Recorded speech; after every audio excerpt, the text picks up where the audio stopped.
Sam Tsoumas, co-founder of Rosefellow for 4 years. Yes. You've been from Montreal. Your nationality is descendant of Greek. You've been all your life in the world of entrepreneurship because of your restaurant with your family. Yes. What was your first salary? Official salary? Well, when I worked at the restaurants, it was $2 an hour. But when I actually got into real estate development, it was $36,000 a year. Okay. But you were 12. I was at the 12 years time, old when I started. working for your family. Yes. What did this bring to you as an entrepreneur today? Hard lessons. My father was not easy with me. He would scream at me, yell at me. He fired me. How many times? Like at least every week. I Why? clogged. Why? I flooded the restaurant. I burned a child once by accident. Basically, every mistake that you can make, I made them, and my father let me know it. So he was hard on me. And he made sure everybody knew that he was hard on me. So since you were 12 and learned from such a young age, this was the best gift your family gave you. Yes. Okay. And today, you decided to start a business with your best friend. Yes. Why? We both had very common ideas about where we wanted to be, how we saw real estate development, how we saw the market with regards to how our former employers and our competitors were acting. We had a common vision, again, in where we saw this company going. It helped that we were best friends at that time as well. It also helped that we were very different. Interestingly enough, if we were the same, it probably wouldn't have worked. So those It's like a marriage. Yeah. So those qualities, and really, we would go out with our wives pretty often, and we said, let's just do it. Yeah. Tell me your background. So you were in restaurant to what age? I worked in restaurants all the way up to 24 years old. Okay. And from there, you decide this is enough. An opportunity came along. What happened? I was in school. Which school? I went to Vanier, and then I went to Concordia. And from there, I actually just decided to go into real estate by accident. Funny enough, my best friend's family owned a residential real estate company in Laval. And my best friend one day basically goes to me, let's go do our license. This is in 2002. The market had started getting hot. So we spent the summer doing our residential license. We got our license on a Wednesday in August. I remember on Friday, we got our first listing. On Tuesday, we had an accepted offer. And the Tuesday after, we had notarized. I had made $7,000 in like a week. I was like, wow, I'm going to be rich at 22 years old. Very quickly learned I don't like residential real estate at all. I hated it. It's a horrible field, in my opinion. I applaud and commend people who like it and are successful in it. You have to have a certain type of character that I did not have. What is that? Certain qualities. I'm very transparent. I'm very open and honest. And in those years, you could not function. You had to be conniving, deceitful to be successful, at least in my view. Again, anybody who does it successfully, I commend them today. So from there, started basically going and doing additional real estate courses. Then I got interested into property management. So from property management, I went and worked at a company called Mandevco Properties. Stayed there a couple of years. That's where I started at $36,000 a year. What did you learn from them? Oh, Mandevco was unbelievable learning experience. It was basically they had buildings from Ottawa all the way to Quebec City. I'm going on memory, almost 230 buildings, all small bay multi-tenant. And it was basically just hustle. It was like myself, an attorney, a couple of property managers, and we had to handle this whole portfolio. And the owners of the company were very hard, very difficult, very taxing, but they were amazing to learn from. They were successful and amazing people to learn from. So in that short period, I got an incredible knowledge base that allowed me to take those qualities and move into true development. So you got like the hook. Yes. From there. Yeah. And then what happened? Then I was approached by Broccolini. Yes. Broccolini at the time was an emerging developer. They were mostly known in construction. They had been around for almost 50 years, I believe, at that moment. And they were an emerging developer. They had started putting together some developments And they looked to me to handle their leasing. So I started there really in leasing, which is basically you lease their vacancies of their commercial spaces. From there, my role, I was the first person hired in their real estate department. This is in 2006. And from there, when I started, again, first person hired. By the time I left, the real estate department had dwarfed the construction department. We went from, I'm going on memory, like 2-3 million square feet to 20 million square feet, 30 million square feet, from 60 employees all the way to 400. And I was very fortunate to have a mentor there that took me under his wing for a decade. I was there for 11 years. And we basically learned everything together. So I moved from just leasing to purely business development and true development. If I go back a little bit to your story, when you told me that you didn't like to do home residential and you move on to commercial, did you have a moment where you thought, this is not for me, I don't know what to do next, what I'm doing? Or you right away you say, okay, I'm going to be like the hustler you are, because that's what you sound like, and it's a compliment, highly a compliment. Thank you. When you go there, you say, okay, no. I'm going to turn around and change this thing. I love this job, but I'm going to find something else and other part of it. Did you feel like when you were the between, that you realized you didn't like it? What did you do to go to commercial? There was a couple of things. So one, my other side of my family was also in restaurants, but they were more in the corporate side. So I got to see how they were running their real estate and their corporate stores. I enjoyed that side of it. I enjoyed having multiple and looking at it as opposed to just sitting into a restaurant. Real estate, I didn't like the fact that when you're buying and selling a home, your revenue is based on one home. Like Yes. if the market's good, it's good, but you're really just there selling a home or listing a house. So for me, that the appeal wasn't there on that side of it. With regards to development, there was multiple ways. I mean, development touches all facets. It touches law, which I'm very good at. It touches finance. It touches property management. It touches leasing. All the assets are there. So anything you really want to be, you actually can do in development. And grow in it. Exactly. But when you realize between, you have a moment you realize, what did you do? You wanted to give up or you went right away in it? I went right away in it. I went and took courses into property management. I also went and took additional courses at the OACIQ at the time. And I went all in. Obviously, the potential for development and the money is incredible. There is effectively no limit in commercial real estate. I think I heard a quote recently where like 3/4 of all billionaires come from real estate. Yes. So Concrete never fell. So you look at that and you say, you know what? If you have the drive enough to push, just push, and that's exactly what I did. What's your push every day? Your push every day. What is it that push you every day at all levels in your life, beside your business? At all levels of my life, I would say myself, I have a worry of failure. Cannot accept failure. So when we started Rosefellow, Mike and I, a lot of our competitors, a lot of our, I'll call them so-called friends, you could see, although they were happy for us, wanted us to fail. And at first it was the drive not to fail, and now it's to continue that success. So the one thing I never wanted us to be was, see, I told you so. That to me is terrifying for me. So failure for me is not an option. If I can say, every morning, I think and I believe that you wake up in the morning, the only competition you have, it's yourself against the mirror. That day that you learn that, and people, for some reason, the closest they are to you, love to see you say, yes, but you're going to fail. Be scared. Are you scared? You have the way to come out of that, and I think you did. And what it is that makes you stay strong in your business, it's probably because of that. So it's a gift. More people are negative, better it is for me. I drive on this. Tell me I'm not going to do it. Tell me it's not possible. I'm going to do it, and it's going to be bigger.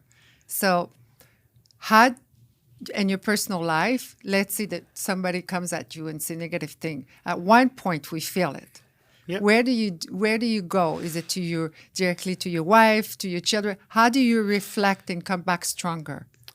When there's negativity in my life, I actually just I'm a very quiet person, very introverted by nature.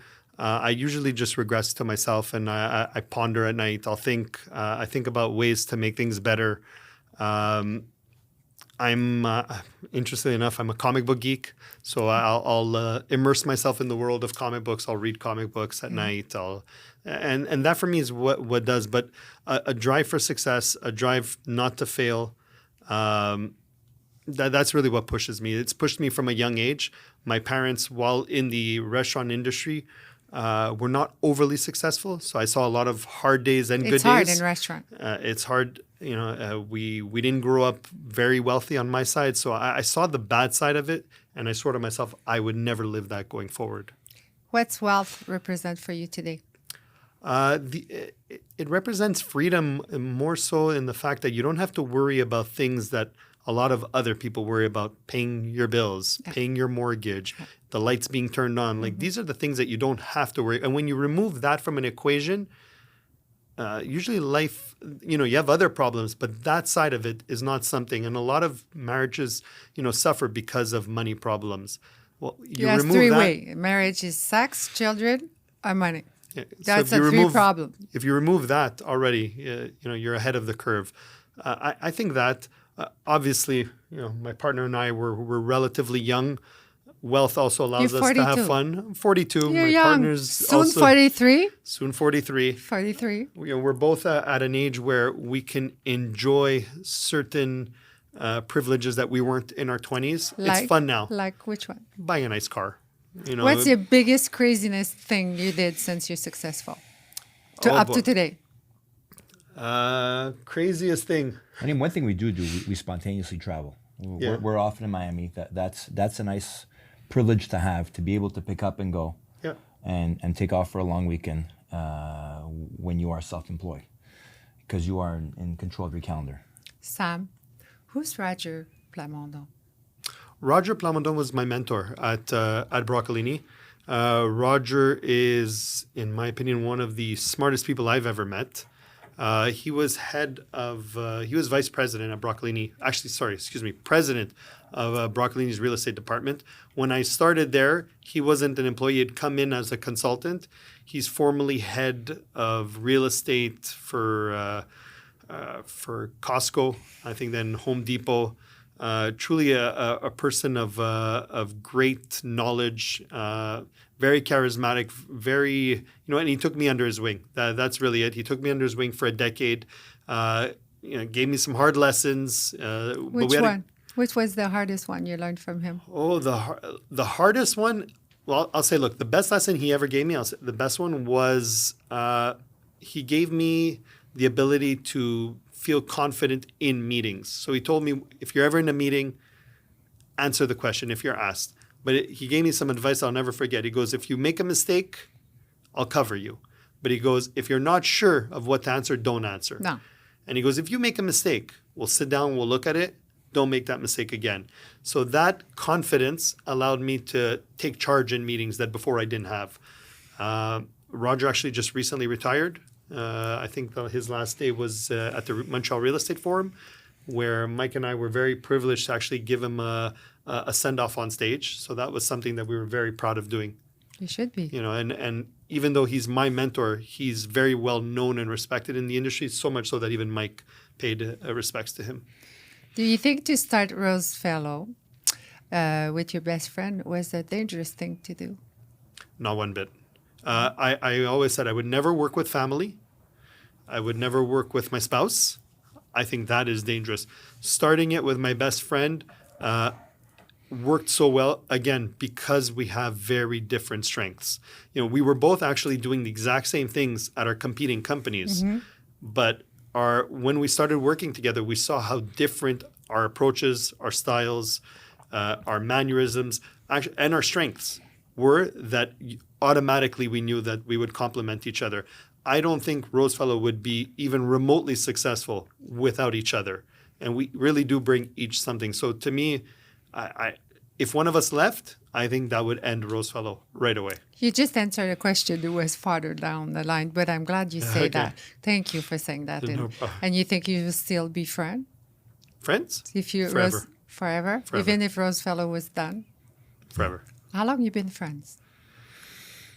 We've known each other for 10, 15. Since 2007. Yeah. But real friend? since 2015, 2016. Yeah. My last question before I go to Mike, and then I come back to both of you, okay? Yes, That's the deal. That's the deal. What is the best quality of Mike Jager? Oh, very easy. Mike is the One single... quality. Oh, it's very easy. He's the single most charismatic person I've ever met. It's unbelievable. We walk into a room together and people are naturally drawn to him. So you have to understand, Mike and I were direct competitors. So everything we did against each other. So when I was against him, I didn't see that side of him. And when we got to become friends and actually business partners, I could see why he was such a difficult, we'll call it opponent, because he has a natural charisma that I don't have. And really, it's not even close. Like, I have to work. I always said it. I always had to be smarter. I always had to study. I always had to be the most knowledgeable person in any room that I worked in or in any meeting I was in to be able to win a file. Mike has a natural charisma that you cannot buy. It's just there. And it's by far his best quality. Mike Jager, co-founder of Rosefellow Correct. for 4 years, based in Montreal, 15 employees, 24 million square feet of land between Quebec and Ontario, 19 projects up to today, Yes. 2.2 billion. Why did you choose Sam as your partner? Wow, that's an easy question. He's, in my opinion, the smartest guy in real estate. I was fortunate enough actually to be his competitor for a long time. So I knew exactly who I was up against in every big presentation. And to have him as an ally as opposed to an enemy, and also considering he's a best friend, was a no-brainer. Who decided between the both of you to go get the other one and come up with the idea, say, hey, you want to work with me? It was the most spontaneous decision him and I ever made. So you did it or he did it? I asked the question, and in 2.1 seconds, Sam said, absolutely, let's do it together. Good. How long have you been in the industry?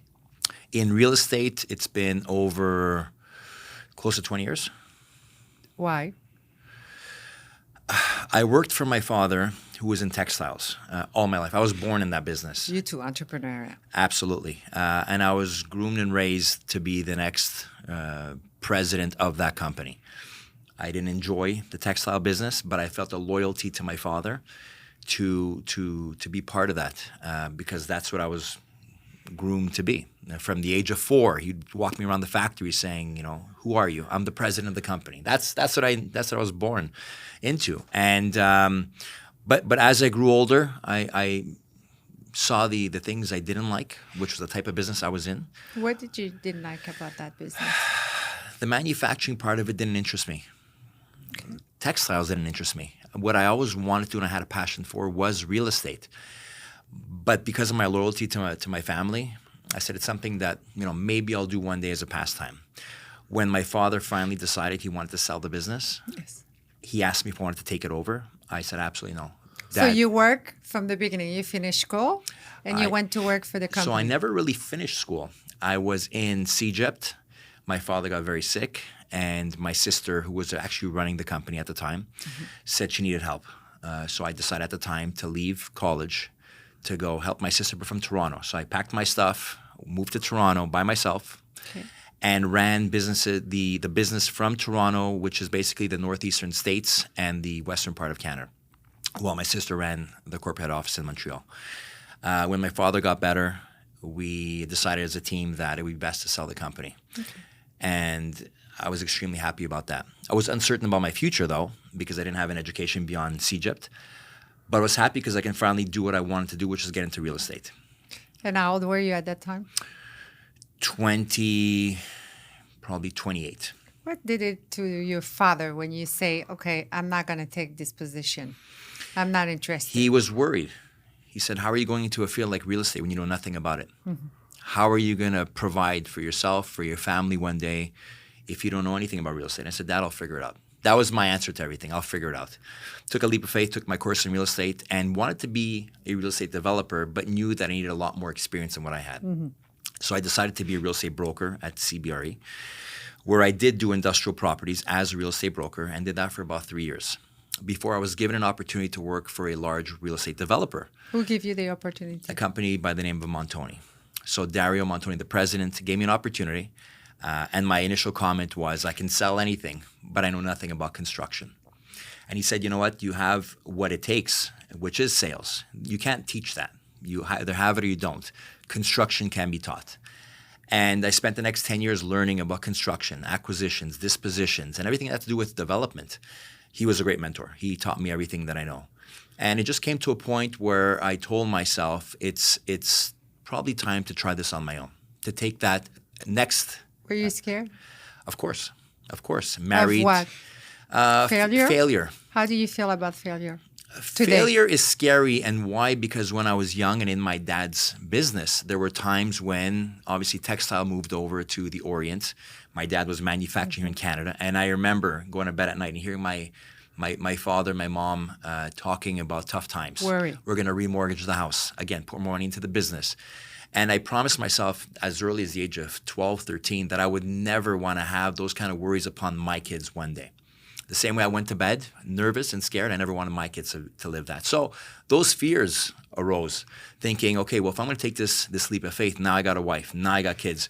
What happens if I fail? Do I have to, sell the house? Do we have to move in to my in-laws' duplex in the 1.5 and start over at ground zero? I think when we're entrepreneur, personally, for each other, and we don't think about the family or anything else, we are scared of nothing. We like the hype. It's like we like to be the one who can do everything. I don't care what I have to do it. I'm going to do it. And fear, I think we run on fear. Yeah. We love it. We're like junkie of fear. Let's go. Yeah. I'm going to do it. But when we think how far we're going to go, what are we ready to lose? Mm-hmm. And then this will make us, like you say, you will think, oh my God, I have to mortgage my house, sell my house, what's going to happen? I think the partner you choose in your life is very important. It is. And the other thing that was my saving grace is that when I left my dad's company to get into real estate, it was a leap of faith. I sold my house. I did move into my in-laws' 1.5 in their duplex. And you were great because you have a dream. And we started back at ground zero. So when I took the leap of faith with Sam, I had the opportunity to sit down with Jen, my wife, and say, well, what's the worst that can happen? We lose our house. We lose whatever financial monies we put aside. But this is not long ago. It's 4 years ago. No, but we said we went through this once. We started at ground zero, which was not that bad. We were okay. We had clothes on our back. We had some money in the bank account. It was okay. So if we lose it all again, yes, maybe in the real estate community we would have looked like failures, but it wasn't that bad. And a discussion Sam and I had many times. If we fail, we'll keep trying till we succeed. Of course. We told ourselves we would never give up. But what's the biggest failure can happen? You lose some money. Exactly. So it wasn't all that bad. Fortunately for us, it was an overnight success with a lot of hard work. And again, when we say overnight success, people say, you know what, you started in business and it instantaneously became a success. It was 15 years in the making for both of us. We were planting the seeds from when we started in real estate, developing relationships. We often say we're the oldest new kids on the block. Absolutely. Well, you're cool. I can say that. Oh, thank you. I'm glad that you guys say yes because I love the way you are. First of all, you don't have the suit and tie, and I'm not sure what can I say and not say. I like the way you are, and please, guys, don't change. Thank you. Why did you choose the word Rosefellow? What does it mean? So Sam and I grew up or worked for two very large industrial developers, and their company names were their family names. I'd often go into a presentation, and the first question someone would ask me is, who is Montoni? And I'm sure in Sam's case was the same question, who is Broccolini? And they would ask the question, well, why isn't he here? Isn't this meeting important enough for him to be part of the meeting? So Sam and I, when we started our company, when we started talking about starting our company, we wanted to make sure that the name lasted beyond Mike and Sam. So that if we do have a superstar salesperson, a superstar, whomever in the company. In Miami on your boat. Yes. So we wanted the company name to resonate what we were about and not just the people we are. And Rosefellow was a compound word that we were able to put together. And the compound word is simple. One thing that Sam and I did have a lot of were relationships. That would be investors, property owners, brokers, friends in the industry. And we thought what word resonated all that? And we thought of the word fellowship. A word that's not being used much today, was used often in the past. So we liked the word fellowship. It was a bit of a long word, so we cut that in half. It said fellow. And then we thought to ourselves, what are we going to build? What kind of quality projects are we building? Well, nice buildings, green buildings. What resonates that? And we thought of the rainforest, greenery, trees, nature, roses. I saw roses, Rosefellow. We said, we'll sleep on it and think how it sounds in the morning. And woke up that morning and said, we got it. Rosefellow is where we're going. And if you look at our company name, it's Rosefellow dot. There's always a little point at the end of Rosefellow. And that came from Wynn Hotels in Las Vegas. So if you look at the Wynn, you'll see it says Wynn with a dot. And it's kind of point final. There's nothing. That's it. That's it. That's all. You're done there. There's nothing else but. And that's what we wanted people to remember us by. Once you speak to Rosefellow, once you speak to our team, you don't want to go anywhere else. What's the team represent for you besides both of you? For me, honor. The fact that we have an incredible team who believe in us and our vision and now have the same vision to disrupt the way things are being done. There's a no silo approach at Rosefellow. Everybody knows everything about every aspect of business. So our construction guy knows the financials. Our financial team knows about the construction side of business. Our lawyers are implicated in the day-to-day. It's such a beautiful feeling to know that we can sit around a boardroom table and there's nobody's keeping their numbers and their performance down close to their chest. It's an open book policy that we have. It's like a family. It is a family. It's a true family. Your sister is part of it also. My sister was employee number one after Sam and I. Yeah, she came and took the leap of faith. And what does it take to be part of your team? The willingness to be different and to think differently. How do you have an choose ego, them? well, it's simple. If you have an ego, you're not for us. There's no egos at Rosefellow. And what I mean by that is if you think you're better than anybody else and you're not willing to learn, even though you've been in the business for a long time, ça marche pas. But you can't. I mean, you have to have ego outside of Rosefellow, Absolutely. but not in the team. Is that what you say? Absolutely. Because the entrepreneur has a lot of ego. I'm the first one to say. Without ego, we don't win. Correct. But one thing we do have, Sam and I, you've heard it a million times, and I heard Steve Jobs say it, if you're the smartest guy in the room, there's a problem. Yeah, go with the big, it's something you don't know. Go with the other team. Absolutely. Where you know absolutely nothing. Exactly. And we surround ourselves with the best of the best in the business. I always say if you want to grow, yes, don't stay in the same area. Exactly. Move. Exactly. Where it's uncomfortable. Because Exactly. success is really uncomfortable. Yeah. How do you deal with the uncomfortable about the success? Because it is uncomfortable. When you sit in a room and you're very successful, it's uncomfortable. You're out of your zone. We stay humble. I mean, I don't think we've ever let our ego get in the way. And no matter who we deal with, what project we're on, for us, it's always a failure if we don't win that project. So there's never too many. We've never had the opportunity to cherish or enjoy the wins. So that's one thing about Sam and I. I don't know if it's about being a deal junkie, about always being afraid about not having another project tomorrow. But we would secure a site or secure a tenant. We'll look at each other and say, "Okay, great job, congrats, shake hands. What's next?" We've never sat there and enjoyed the wins. So you're never satisfied with the now. No. It's always what's happening. Yeah. Okay. So do you have a plan, or you are a hustler? You go with the flow. We're always hustling.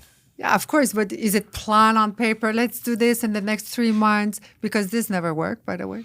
You think you're going there, and all of a sudden you have something else to come, an opportunity. Are there times where we've told ourselves, okay, maybe we should stop. Maybe we should digest what we have and focus on this and then move forward? What we've come to realize is within 24 hours, we say no. What we're going to do is reinforce the internal infrastructure to be able to do more. Okay. And that's one thing we've done very well. We've grown organically to be able to take on the growth. Oh my God, you just said the word organically. My son told me that last week. He said, I grow my company organically. I said, what are you talking about? He said, Mom, it's organically. I'm very big in construction. He is a commercial in Toronto. And I say, he said, but I'm organically. I said, what is this new word, organically? What does that mean for you, organically? The way we look at it as you don't just hire 15 people. You hire them one at a time to be able to take on the growth that you want and that you expect to take on. So if we're going to start expanding into a new market, we're going to get experts in that field. Of course. So that's what I consider to grow organically. Sam may have a different vision on that. Sam? No, the only thing I'd say is you asked the question before, which was, is there a plan? There's a general concept of where we want our company, the values, When I say values, like how we operate our business, how we value our employees, how we want our employees to grow. But outside of that, there is no specific plan outside of we always wanted to be the biggest and the best. Now, the best doesn't mean the biggest, but really, to Mike's point, we just enjoy doing this. And if it's deal by deal, the next site, the next best location, winning a location, putting together development, growing our team, seeing our team grow, both on a personal level and on a work level. That's really what I think drives us. And there's no stop to it. Do you feel like sometimes it's shaking inside and you say, do they know I'm not sure if I'm going to make it today, but I'm going to go for it because it's too big for me? I don't think we've ever looked at any project as being too big. Our first ever project at Rosefellow was a $100 million residential project. How did you get it? We had to convince the vendor. How?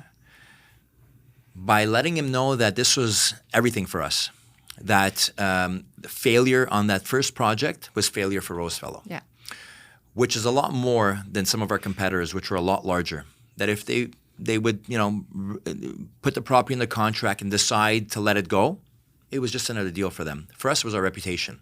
For us, the brokerage community, many vendors were doubting our capabilities, saying, well, you're two young guys in the industry. But they know you apart. They shouldn't know. They know that they've known us for who we are, but employees for very large developers. Now they know who we are, employers of our own company. So failure for us was huge, because if we burn our reputation, that's really all we had. So the vendor understood that, okay, they had only to gain and everything to lose. And he trusted us with putting his property under contract. And we ended up putting the financing in place and closing our first project, which is a $100 million multi-res project, which is Le 111 in Saint Laurent. How did I would you say feel? our first 5 projects, we had those challenges. Yeah. People just didn't believe we would transact. It's very strange to me, because if you know the background of these two guys, I'd be running in the other direction. If you are smart, you will take the project because they're more hungry than any other guys. This is me. It's like that today. But I'm a girl, so they're going to see you don't know you're not. Yeah. Do you have women in your field? Yes, we do. Like yes, we do. Who owns company like you guys? Owns. There's Prevel, exactly, who's being run, but their president is Are a female. they tough? I think she's an incredibly Woman. great person. But are they tougher women because they have to more show? I mean, it's a world of men. She's not in the same asset class as we are, so we've never been in presentations against her. I've seen her as a person. For me, she's just I've been on a panel. Okay. She's one of the smartest people I've ever met. Yeah. Because as a woman, it must be tough in your world. Yeah. I would love that world. Oh, my God. Yeah. Competition all day. What's your everyday average? You get up. What motivates you to keep going? How do you get it in? Being able to get up every morning to What do time? exactly at 5 o'clock in the morning, and know that you're doing exactly what you want to do in life. This does not work. It's not a job. And to be able to do it with your best friend is such an honor and privilege. Every morning I wake up thinking, wow, what a dream I'm living. And to not only do what we love to do with my best friend, but to be successful at it is a dream come true. How do you deal with failure? Because failure is there in general in life. What do? You retract and become very quiet. What do you do? Sam and I, as Very different. very different, but very, very close. As much as we work together from early in the morning to late at night, we'll still talk to each other on the phone, text each other on emails. We hang out together on weekends as well. A true best friend. If there's something that bothers us, if a project's not going right, we speak to each other. We handle it that way. And it's easier because it's someone, I can retract and talk to my wife as an example, and she's going to tell me what a wife would say. It's okay, it'll be better tomorrow. Whereas We hate that, really, guys.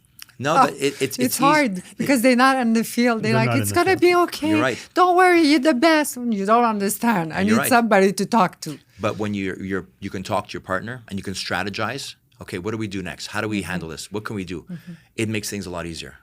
So it's a good thing to have a co-founder. It's an incredible thing. Having a partner, especially one like Sam, we look at things completely differently. And that's, I think, the benefit of Rosefellow is you have two co-founders who are completely different as people. So I'll look at a site, at a project, as a potential client in one way, and he has a completely different perspective on it. And you bring the light to it. Absolutely. You will negotiate and think what you saw and see the... And we have very different characters. I'm a lot more passive. Sam is not. So we're able to calm each other down, because when I blow, I really blow. And That's what I mean. What do you do when you failure and you're mad? What do you do? What do you do? You go to the gym, you go eat, you go buy a car, you go on a trip. What do you do? So no, none of the, yes, training is one thing that is my scapegoat. Yeah. I'm able to go decompress. Both of you, actually. Absolutely. That is one for me. And if not, if something does bother me for work, I'll call Sam and we'll talk about it. We'll talk through the project and see what we did right, what we did wrong, and how to fix the failures for the next one. Who feels who the first? When you feel that one doesn't go right, but he doesn't know yet, like he's just who, because he's more quiet. Would you see it quicker and go talk to Mike, or Mike will see it and I'm the moodier one, that's for sure. Oh, you are. Oh, for sure. Oh, okay. By far. Mike is more stoic, I would say. Right away, you see right it. away. There's no cover. But I'm much more moodier. And what do you do when you feel that he's not doing well? I'll talk to him, because I know he's not, when he gets upset, he's not approachable. But knowing him for as long as I do, I'll close his door. We're going to sit down and say, okay, what's the problem? How do we fix this? Well, I want to congrats you guys, because I tried once to have a partner. Didn't go well because I made the mistake, and I can say it. Mistake is part of being an entrepreneur. Yeah. She was exactly like me. It was not going well. Yeah, it's so hard. Instead of making a big blush, I just removed myself from the company and start on my own. It was easier this way, because you can hurt each other, and you are friends, and emotion comes. And we say in business is no emotion. Absolutely. But I don't believe that when you are two friends together. Sometimes your emotion must be hurt. Do you tell each other? Oh, all the time. Absolutely. We talk all the time. When something bothers us, we'll talk all the time. I think what's great is we don't really, again, ego is a big word, but it means many things. And we really don't have egos towards each other. Yeah. Not one of us is trying to better the other. We're very happy of our mutual success and our personal success. So, when you remove all of that from the equation, and when I mention ego, it's also an ego in the job. It doesn't matter if he does better or if I do better in the job. It's the company did better. It's the team. So when you remove all of that, everything else becomes secondary. If there's a problem, how do you fix it? If we're mad at each other or at something, how do you fix it? I want to know, because this is one of my questions. What happened when one of them is mad at the other? We'll talk. We'll go grab a drink and we'll drink. That's it. And we'll settle it. Over a meal. Absolutely. How do you balance work and life? We don't. I'll speak for myself. I don't have a simple work-life balance. I live, breathe, think Rosefellow all the time.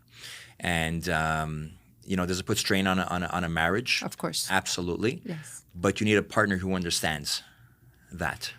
And it can never be the question, what do you prioritize more, me or work?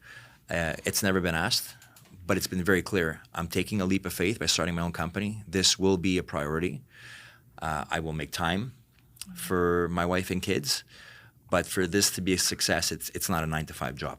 And anybody who thinks they're going to start a company and work 9 to 5 and go home, that? If anybody has that contemplation that they're going to, I always say, when you own a company, people say, oh, you control your calendar. Your calendar controls you. Mm-hmm. Your clients control you. Absolutely. You are a prisoner to your calendar, and that's okay, because that's what I signed up for, and I expected that. I expected to work 12, 15 hours a day, easy.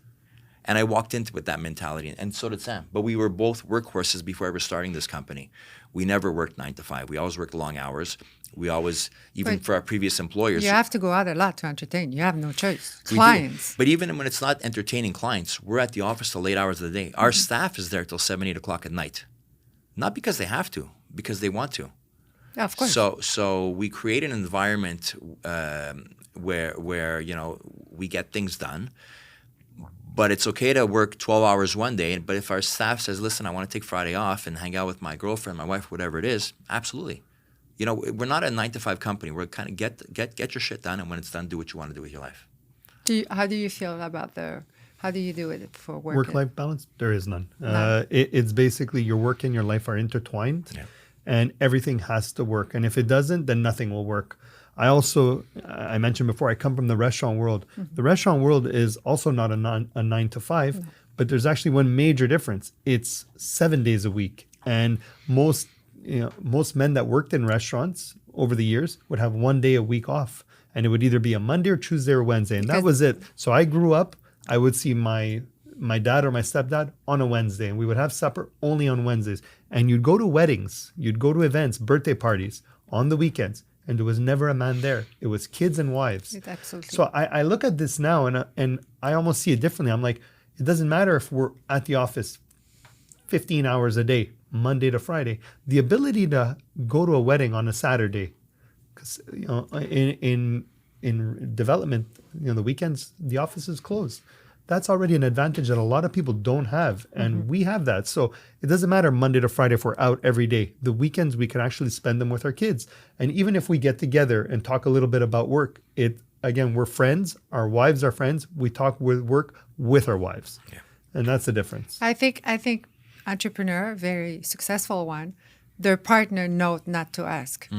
They learn. It's like a rule without saying it. Yeah. Because you will choose what's the best for the family, and the best for the family, they know who they're married to. Exactly. It's the sense. So why is winning the Ford distribution center was a big thing? In my opinion, I'll let Sam speak for himself, but for me, one great accomplishment there was our first stepping stone into Ontario. We always wanted to grow outside of the province of Quebec, and starting in Ontario with a win of that magnitude, 500,000 square feet, Ford Canada.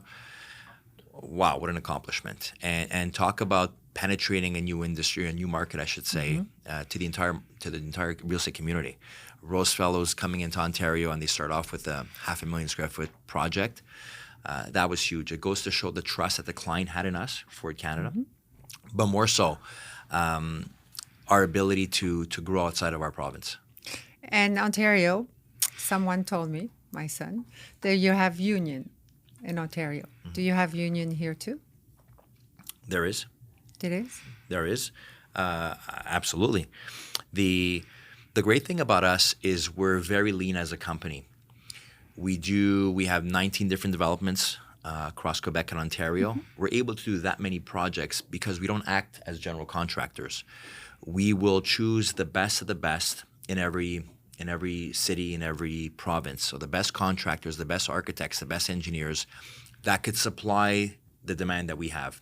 So in that case there, we chose an incredible contractor who was an expert in Ontario, who knew the right subcontractors. Same with the engineers and all the other subs accordingly. But is the difference of Ontario and Quebec a big difference? Or you think is the same? There's certain aspects that are much different. There's Which something one? called the SPA process in Ontario, site plan approval, a much longer approach to getting the first shovel in the ground as opposed to Quebec. So turnaround time is a little longer in Ontario than it is here in Quebec. So that was something that we had to adapt to, that we weren't familiar with. But again, by having the right engineers and professionals around, we were taught that along the way. You very well know in Quebec. I mean, you're one of the big boys. You are the big boys, for what I see and what I read. When you're going to Ontario, it's a new territory. How do you put your foot in, and they don't really know you? They can snub you away. What do you do to get their contract? How does it work? Like if I go and apply, and I had the same company, I wouldn't win here because you guys are too strong. I would have to work very hard. But when you go to a new territory and you already had it done in Quebec, you know the map, but now you get to a new challenge in Ontario. How do you deal with that? How do you go in there? We spent a lot of time analyzing exactly where we're going to be to start. So when we looked at Ontario, we wanted to focus on the Quebec-Ontario border, as opposed to getting right into the GTA, to the Greater Toronto area. We saw a huge demand for companies who wanted to be close to Quebec, but not necessarily in the province of Quebec, for various reasons. So that's where we started looking at opportunities. So around the Ottawa market. We came across a great opportunity in Castleman, Ontario, which is where Ford Canada is today. Based on a partnership, we were able to groom and grow with a local developer here in Quebec who had land in Ontario, who was looking for a partner that had experience in industrial properties. So it was perfect timing, great relationship, and the fact that we had experience in industrial that led us to having this opportunity in Castleman. Who gets the contract between both of you? Let's say that you heard of something that's coming up. This is how you... We do it together. But who goes get the guys? Both. Both of us. Together, you go in the meeting for the first time? Absolutely. What we'll usually do is we'll always start the meetings together, and then we could pretty much very early on tell who It's has got to be compatible. No, it's more of who the client or who the partner gravitates more to, who has a better relationship, and then Advantage. that person takes that file over. And it's worked very well for us. Yeah. But everything we do together. We do it together. I mean, we just recently had a coffee meeting at a landowner's in his garage. He loves cars. On a Sunday afternoon, he says, if we're going to meet, you mind coming to my house? He wasn't feeling that well. And we just sat there and had coffee looking over 50 of his cars in his warehouse. And You do what you have to do. Absolutely. You do what you have to do. And you have to adapt. You can, we spoke about egos earlier. You got to leave your ego at the door. It's not about us. It's not about, yes, we'll talk about what we've done, the track record we've created, but it's about what the client's looking for. Is he looking for a quick sell? Is he looking to find an ideal partner? Well, how can we adapt to that accordingly? And I think what Sam and I are very good at, we're like chameleons. We adapt to the people and the surroundings we are in accordingly. What's your biggest project up to now? Sam? Wow, there's a few. Sam is smiling. On a dollar? Not dollar. The biggest project you never done right now. The biggest... Sam laughed. That's why I went to Sam. I would think the one with the most, we'll call it the most press, let's say that is, we were very fortunate to basically be selected amongst a lot of our strongest competitors to acquire a site owned by the city of Kirkland. This was something that Mike and I were very heavily invested in to purchase this. This was a site that was fronting on the Trans-Canada in the West Island of Montreal. Not our biggest acquisition per se on a square footage basis, but how well situated the site was and how much our competitors were vying for this site, as were we. This is probably the best industrial site. It took Mike and I a year to win this site. It was a year, and Mike and I had many sleepless nights. And when you say you go all in on an acquisition, Yes. Mike and I went all in on this. We didn't leave anything for failure. No failure there. No failure. No. And Sam mentioned the largest competitors. These competitors were our ex-employers. So The ex-employers of where? where we worked at. Where we worked. So we They were were our competitors in competing this. against our competitors because our ex-employers are all real estate developers, and we were competing against them to win this site. Oh my God. So you knew them we knew them. personally. Absolutely. So it was tough because, again, we're the new kids on the block with regards to being the youngest company at the table against these companies that were well established for decades. And to have a city that believes in you and your vision meant a lot to us. And it wasn't about price, because we were told everybody had similar price. It was really about who had the best vision and who took the city's expectations to heart. I'm going to repeat myself. These people whoever are the competition against you guys, don't know. Maybe, do you feel that sometimes you are in a big place where you used to work before and you become comfortable in your seat? They don't have the passion anymore. I'm going to give you 3 words that I believe in business. And you, both of you, I want to hear your version. I'm going to give you 3 words. You put them in work, success, passion. Which one you put first? Passion, work, success. Absolutely. Yeah. If I say to you, success, passion, money. Passion, money, success. Really? Yep. I never thought like that, though.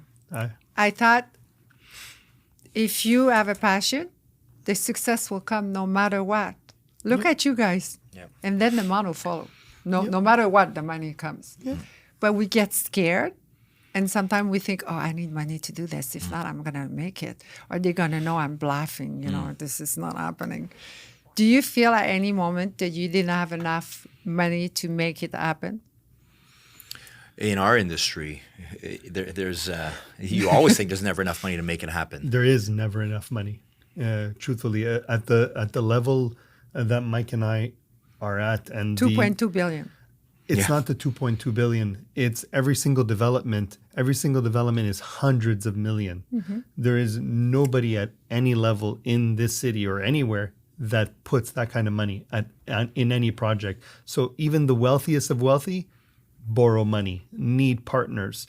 The bigger the developments, the bigger the risk, the bigger the amount that you need. So there's never enough money.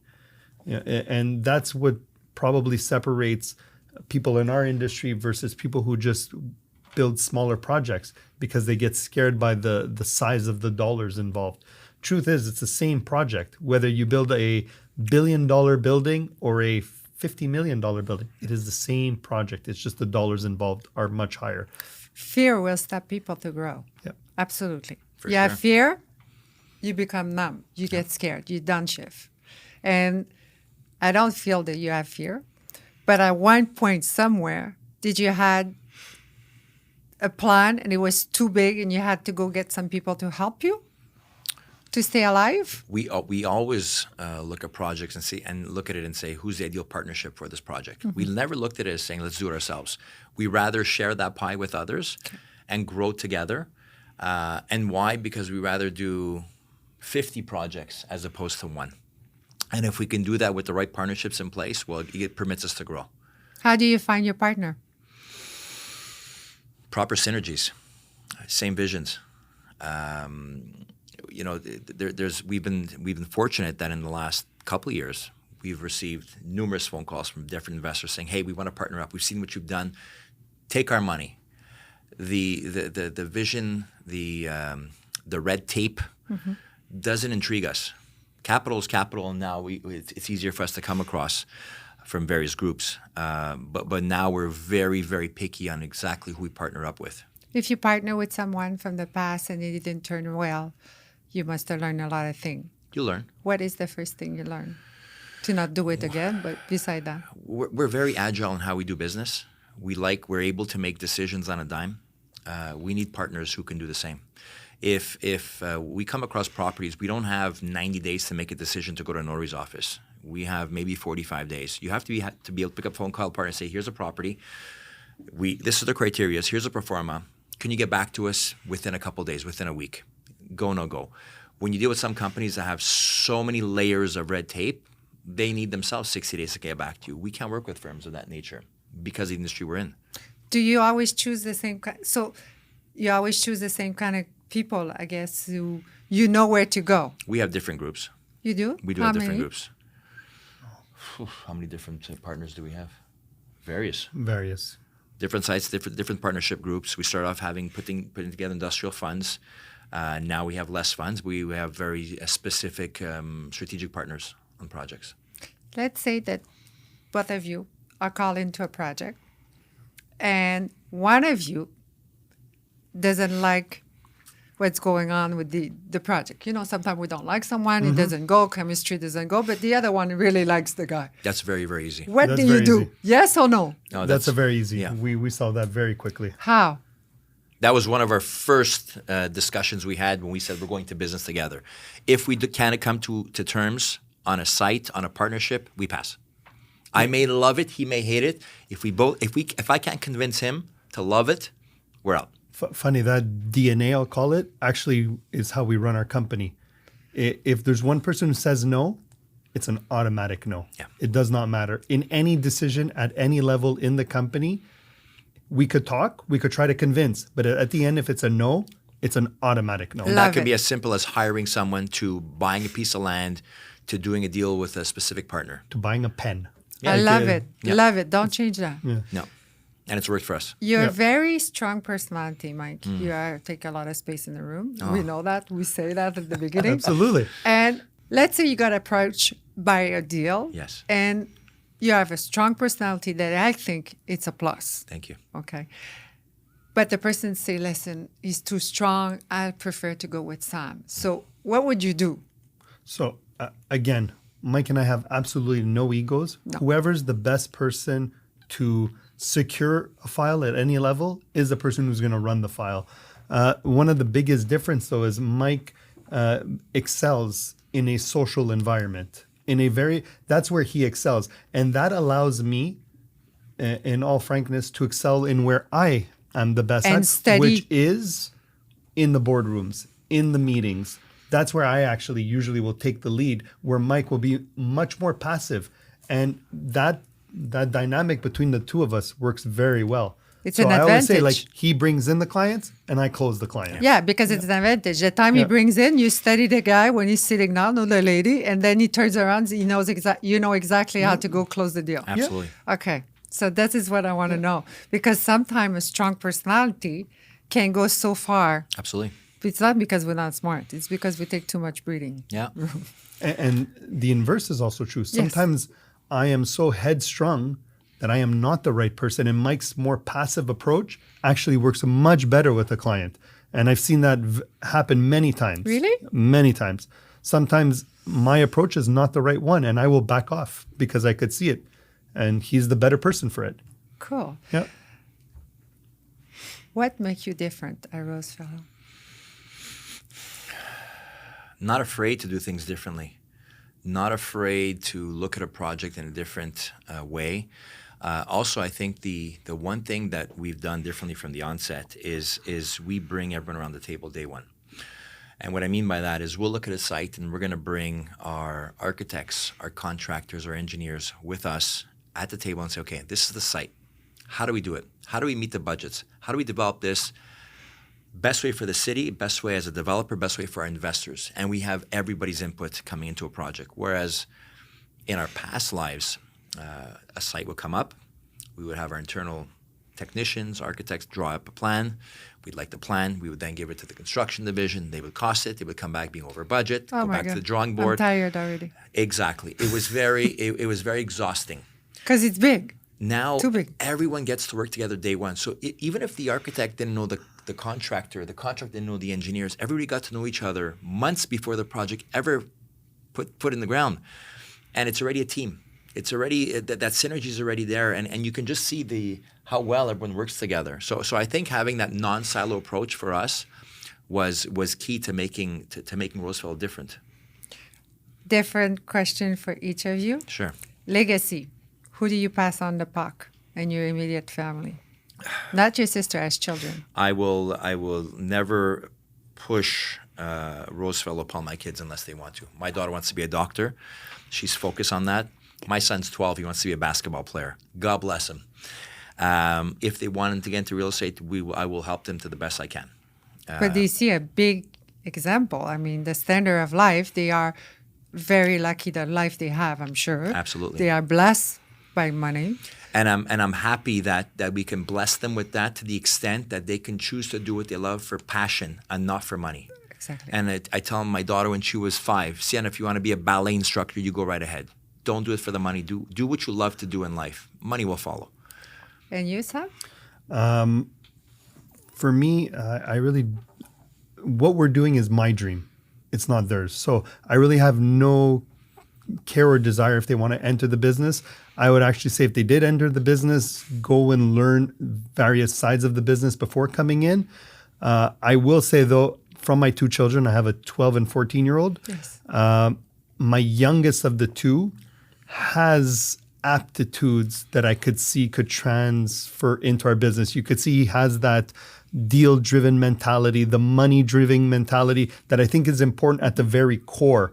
He has those aptitudes. I could actually see him being successful in the business, but I don't think it matters if it's our business. Mike and I did this for us. We did this for what we can do with it. How far can we push it?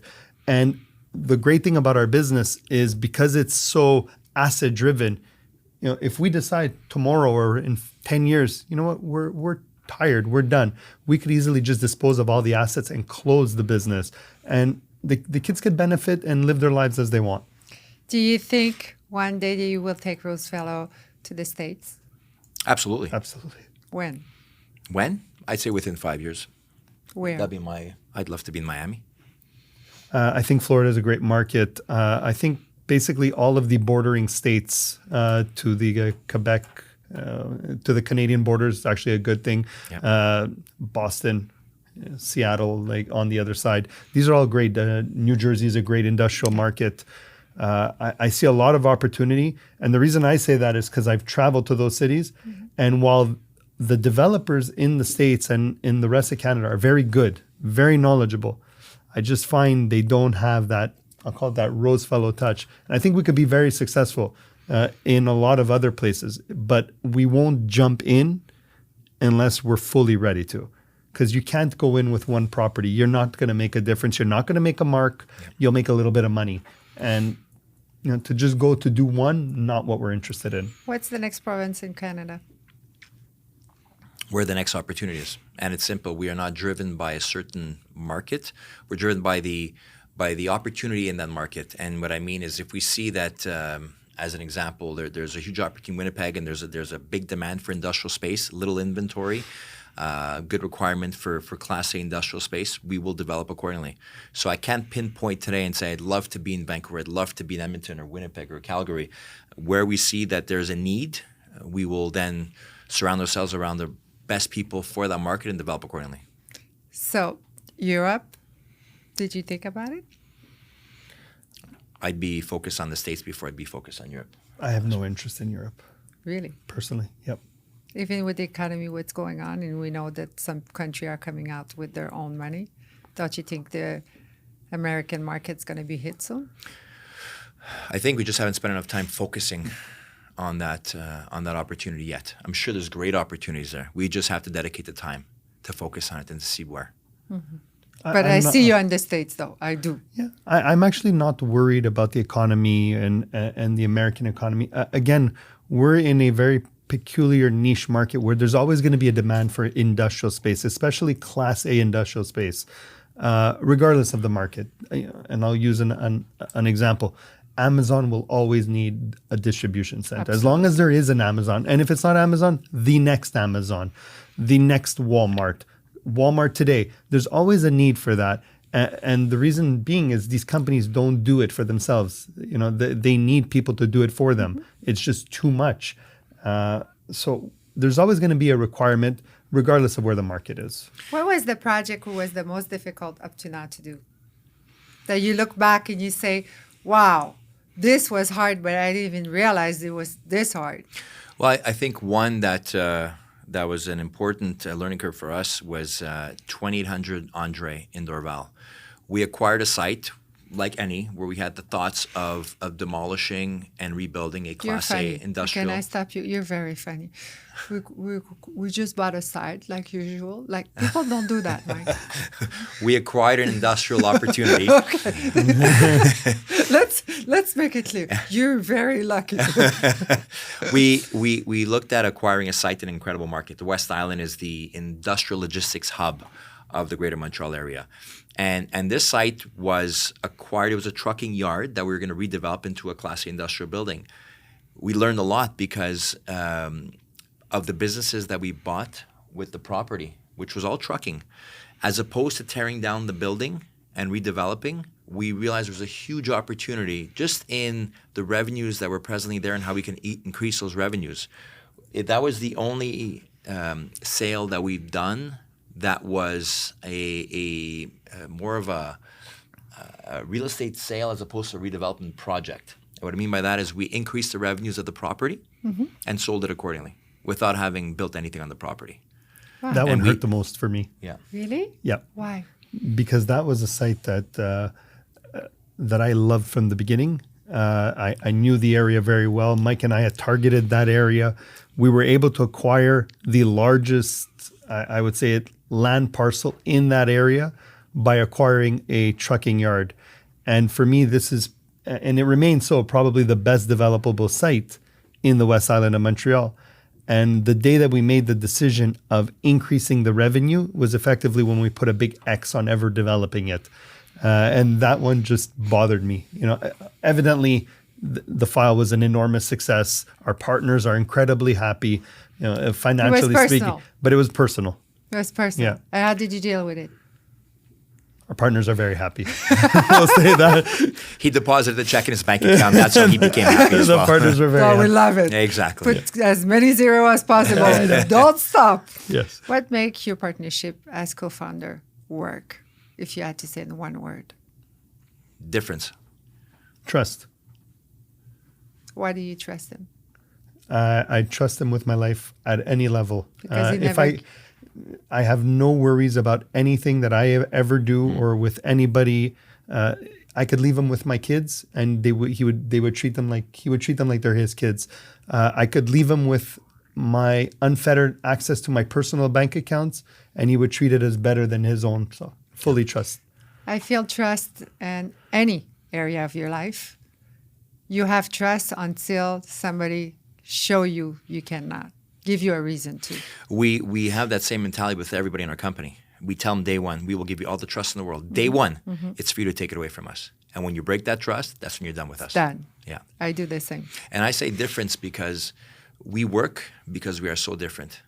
And you said it earlier, you had a partner that was so similar to you and it just didn't work. Didn't work. I think being so completely different in how we view things, we approach things, is what makes us unique and different. And But a makes our common projects. goal. With Very common different goal. in our I day-to-day, but a understand common that, goal. and I hope everybody understands too. You guys have, it's like a marriage.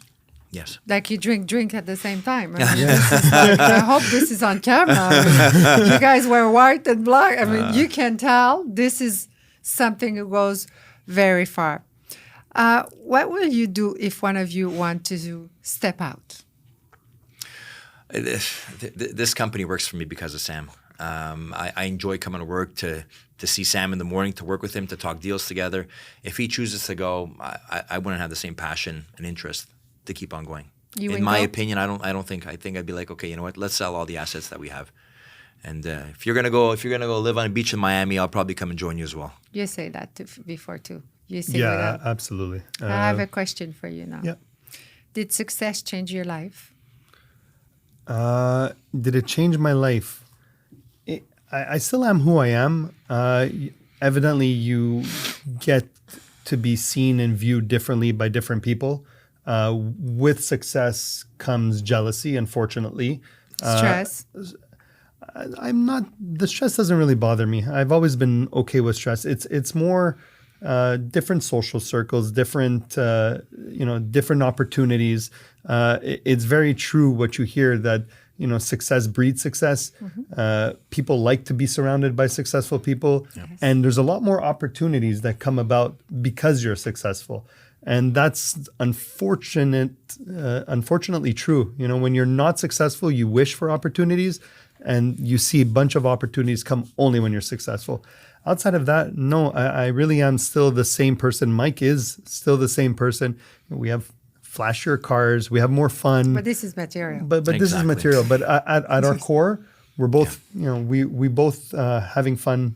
Like having fun, going out for suppers, going out with our spouses and our kids. We're still the same people. Yeah, we're no real difference. Success will bring also your different way of seeing your friend. Sometimes you have to, as you become more successful, for some reason, you see your friend walks away, or some people were close to you. Does this happen to both of you? It has to me. Jealousy got in the way. What is this with this jealousy thing? You know what? You never hope for it to happen, but you can tell, like with the quick remarks. You're going on vacation again, and you're doing this. Oh, you guys bought another property. Oh, look at and those comments. But look where they are. They still at the same place. It's unfortunate, exactly. It's unfortunate because you're for myself, the circle of friendship is very, very limited now. I'm very particular on who I let in. How many friends do you have really close besides Sam? True, genuine friends outside of Sam. I can say true friends, maybe 2 outside of that. It changed. I'm very, very, very reluctant to bring new people in. I have a lot of acquaintances. Oh, yeah. But very limited to who I consider a true friend. And you? I've never been the type that actually is very social. So I've always had a very small circle. So that allowed me to get through this pretty easily. But with success, there's experiences in life, like Mike just mentioned, going on vacation to Florida on a whim. You can't really talk about that with most people. No. So one of the fun things of not just being business partners and being best friends is we could actually talk to each other like that. We could say, some purchase that we made that we had fun with. And that it's makes normal. no sense to normal. But for Mike and I, we could talk like that. You can't talk with people like that. So I usually try to refrain from mentioning anything. And there's social media. But you know what happened? Then you become snob. Like they judge you with a label. You have a social label. They say to you, they're so snob, they all this. They think they're so big, their cup is so full. Yes, I'm full. Because yes, I did it. You didn't. And do you think by traveling a lot, you go to the States a lot, obviously for pleasure. Yeah. You go to Toronto, Quebec. We love Quebec. We don't want anything wrong about Quebec. This is where we make our money. We're happy to do, and we stay. So it's a choice. Yes.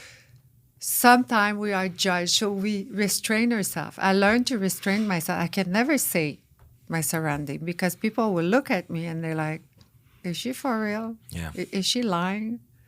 Like they will judge you by what you have instead of your value. Absolutely. Do you feel like that? We refrain on what we show on when it comes to social media because of the judgments that are perceived upon us, especially in this province. It's unfortunate. We love Quebec again. I absolutely, but I find, and we've been to other places, parts of the world where when you have success, people are happy for you. Yes. There's a lot more jealousy here. And when you talk about it, it's called bragging here as opposed to being proud somewhere else. Yeah, we're gonna leave it there because then I'm gonna get in trouble. I want my podcast to go on, but I agree with what you say. You think your friendship will be as close as it is now if you guys didn't have your company together?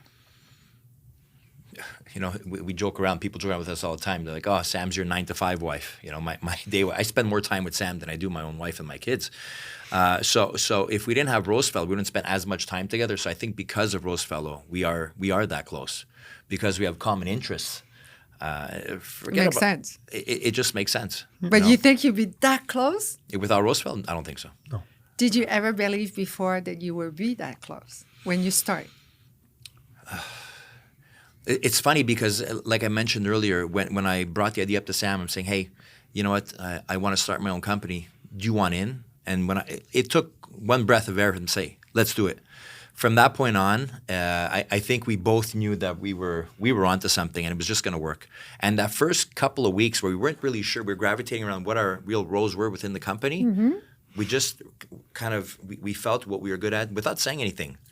And from that point on, it was a no-brainer for either of us that this was going to be a complete success. Why are you number one right now? I'm not sure we're number one. Yeah. But we always fight like we're in second place, and we want to be in first place. We're always the underdog. We'll always be the underdog. We treat every project, every file, like we're in last place, and we have to do everything we can to win. Okay. I think people should know. Why you say underdog? The reason is very simple. We're in a field of giants. When we're talking our competitors, these are not groups that are just small people that started. These are companies that are, some of them in their third generation. But you proved yourself in the last 4 years. We've proven ourselves because every file we've gone into, we are the underdog and we fight harder. We want it more. That has to continue. The day we feel like we're number one, somebody will replace us. Yeah, like the big one. Because they feel comfortable in their seat. They don't have the passion anymore. They don't have the drive. Do you think you're going to have a bigger team soon? Slightly bigger. Slightly bigger, but not. We will never be the type of company that'll have 100 employees or even, I don't even think 50 employees. I think what makes us unique and work is the fact that we're lean. A couple more. I would say at max, even at full capacity, maybe another 5 people. Do you think you're going to have another office somewhere else in the world? Absolutely. I personally think Ontario is one that we will need if we want to grow. Ontario is a market that is very easy to become bigger than Quebec with a lot less work. And it's not an insult towards Ontario. It's just the dollars are so much bigger. The volume is so much bigger in Ontario that it's not even close. Really? Yeah. It's really big. It's much bigger. Okay, so it's harder. I'll give an analogy in our field. For years in Quebec, a large industrial transaction was a transaction of 100,000 square feet. Today, that has obviously grown significantly. In Ontario, those same years, it was a blip. It really was. How do you stay up in your industry day to day? You know, like you're really in and you know where you're going. How do you stay up to date and know exactly what to go next? That's something Mike and I have excelled incredibly towards. Mike and I spend a lot of time, not only on a work level, but on a personal level with people from our industry, with the top brokers, with the up and coming brokers. For us, we all grew up together. We're all in that same age. So they're not only business relationships, they're friends. You know, we hang out together. These are the people that are at the top of the industry, and which has allowed us to get unfettered access to a lot of what's happening in the industry. What would you say to someone who wants to start your business today in 2023? Don't be scared to work. Don't think of it as being in control of your calendar. You will work more hours than you ever expected. You will have no control over your calendar. Your clients, your investors will dictate what time you get up in the morning, what time you go to bed at night. Keep that in the back of your mind. And if you're willing to sacrifice pretty much everything you have to start your business, whatever that business may be, from selling pens to going to real estate, that's when and only then should you start consider opening your own business. For me, it's very simple. I often hear the same comment on up and coming developers, and it's they'll sit down with me to ask for advice and show me a potential project. And Mike and I are very welcoming and open. Even in something that has nothing to do with us, we will give our opinion. We will actually ask our team to even vet what a person will do, just because, to mentor someone. Because you never know. You know, this person could be your partner one day. Yeah. And the one comment I always hear is, we're starting small and I always think that's a mistake. I think I mentioned it before. The dollars are different. It's the same amount of work. Small doesn't exist. Small or big, it's big. You know, so a development is a development. It's the same meetings. It's the same process. It's the same architects. It's the same of everything, except the dollars at the end are much larger. Do not be afraid by size. To where will you take your risk for success? Where's the line? We risk it every day. Every day. Every day. I mean, we're dealing in a multi-billion But where's the line before you won't cross to don't? For your success, where's the line? Oh, that's very simple. Mike and I have been able to run Rosefellow the way we want to. Mm-hmm. We are very happy with our partners, very happy with our day-to-day business. We will not do anything that crosses the line. You go around my question there. What? We will not do anything illegal to... that's what I meant. But no, I'm not just talking illegal. Like, where's the line? Like, that you won't risk your success. Like, illegal, obviously. Let's say, put your house on another mortgage, lose your family. If you had a choice for your success, where's the line? Well, Sam and I risked everything to start Rosefellow. Mm-hmm. So when it comes to financial risk, there's no project that's been too big for us to risk. We risked our homes and every last dollar we had in our bank accounts to start Rosefellow. So we would have been at ground zero. So when it comes to financial risk, we've been risking it since day one. So there's no project too big when it comes to a financial scale of things. I think when we lose, losing who we are, being dictated by a partnership group on how to develop and what to look for in an acquisition, that's when we'll say, no, we're done. If we lose ourselves, we're done with Rosefellow. Yeah. And family-wise, where's the success for the line? I don't think it's ever, so I'll speak for myself, it's never been about success. It's about doing what I have passion for. I would never stop my kids from following their passion. And if anybody would stop me from from stop pursuing what I'm passionate for, unfortunately, there's things that are going to come to an end. I don't think there's a line. I just think we risk everything every day. I think family life is part of that, meaning our family's part of the journey. They see what we risk. They see the highs and the lows. They see when we come home, and I'll speak for myself, I'm white because, and again, at the level that we're at, every single file could potentially bankrupt us. It really is at that level. Any one of these 19 existing projects could bankrupt us. So every day we risk, and every time we look at something, we risk our company. I just think it's part of the nature of what we do. We're not long enough in the business to say we're comfortable. The day you're comfortable, you lost the game. You never can be comfortable. And I think the day Sam and I will say we're comfortable is probably the day we're going to say we're tired. Done. Yeah. We're tired. Yeah. Where are you in 5 years from now? Outside of Canada. So we're still going to be developing in Quebec and Ontario, but we'll have projects outside of Canada, probably in the States. Where are you in 5 years from now? Second biggest in Ontario. Well, I wish you the first position in Ontario. And I'm sure you guys gonna make it. Please do not change your strategy and just keep who you are and make them sweat everywhere you go. Be you. Yeah. Thank you. Thank you. Thank you so much.